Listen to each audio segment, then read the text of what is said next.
Hello friends, मैं हूं Deepika and welcome to कानूनी सोच। दोस्तों, आज हम आप लोगों के लिए एक बहुत ही इंपॉर्टेंट मुद्दे पर वीडियो लेकर आए हैं और ये मुद्दा है दोस्तों 376।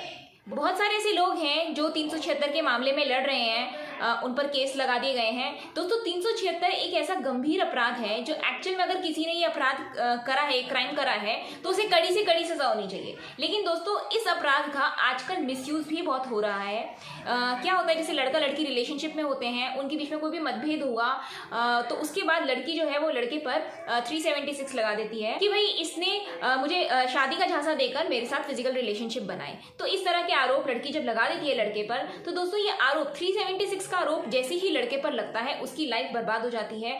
वो सोसाइटी में मुंह दिखाने के काबिल नहीं रहता, क्योंकि ये इतना हीनियस क्राइम है। अगर किसी पर लगता है तो उसका लाइफ, करियर सब खराब हो जाता है, सब चौपट हो जाता है। तो दोस्तों आज हम इसी के बारे में बात करेंगे। अगर आपका इससे रिलेटेड कोई केस चल रहा है 376 या उससे रिलेटेड कोई भी धाराएं लगी हैं, तो ये वीडियो आज की आपके लिए बहुत इंपॉर्टेंट होने वाली है। तो दोस्तों वीडियो शुरू करने से पहले कहना चाहूंगी, अगर आप हमारे चैनल पे नए हैं, पहली बार आ रहे हैं और अब तक सब्सक्राइब नहीं किया है, तो काइंडली सब्सक्राइब करके नोटिफिकेशन बेल पे जरूर क्लिक कर लें, क्योंकि हम आपके लिए ऐसी लीगल इन्फॉर्मेटिव वीडियोस लाते रहते हैं। तो दोस्तों बिना देर करे अब शुरू करते हैं आज की वीडियो को। सबसे पहले दोस्तों हम समझ लेते हैं कि जिस केस के बारे में हम बात कर रहे हैं उस केस में लड़की का वर्जन क्या था, मतलब लड़की ने अपने बयान में क्या कहा। लड़की ने अपने बयानों में ये कहा कि मैं इस लड़के से, जो मेन एक्यूज था इस केस में, उस लड़के से जनवरी 2005 में मिली। फिर मिलने के बाद उन दोनों के बीच में लव अफेयर हो गया था। मतलब लड़के ने लड़की को मैरिज के लिए प्रपोज किया और फिर लड़के ने ये भी कहा कि मैं आपको अपनी बहन और जीजा जी के घर पे ले जाना चाहता हूँ, चाय के लिए आपको बुलाया है, वो लोग आपको देखना भी चाहते हैं। तो लड़की जो है वो उसके साथ उसकी बहन और जीजा के घर पे चली गई। उसके बाद उन्होंने चाय सर्व करी और बहन और जीजा बाहर चले गए चाय देने के बाद, और उन्होंने दरवाजा वहां से बाहर से बंद कर दिया। तो ये लड़की ने अपने बयानों में कहा, और ये भी कहा कि उसके बाद लड़के ने जबरदस्ती उसके साथ फिजिकल रिलेशन बनाए।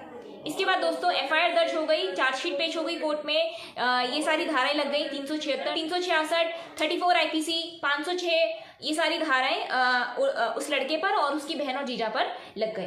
तो दोस्तों जब ट्रायल चला तो कोर्ट ने कुछ चीजें ऑब्जर्व करी। लड़की के बयानों से कोर्ट ने कुछ फैक्ट्स ऑब्जर्व करे और इन फैक्ट्स के बेसिस पे ही अपना निर्णय दिया। अब ये फैक्ट्स क्या थे?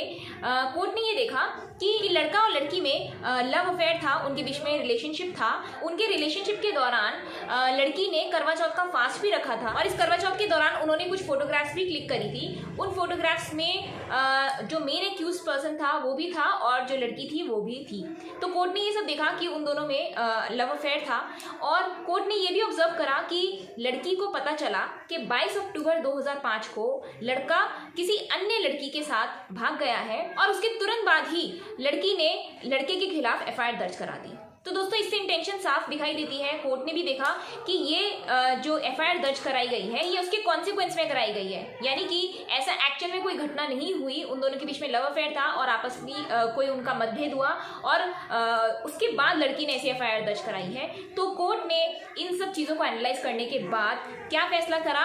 उन्होंने जो मेन एक्यूज पर्सन था उसको 376 और 366 इन मेन धाराओं से, बड़ी धाराओं से फ्री कर दिया, और जो छोटी धाराएं थी 306, 354, इसमें उसको सजा कर दी।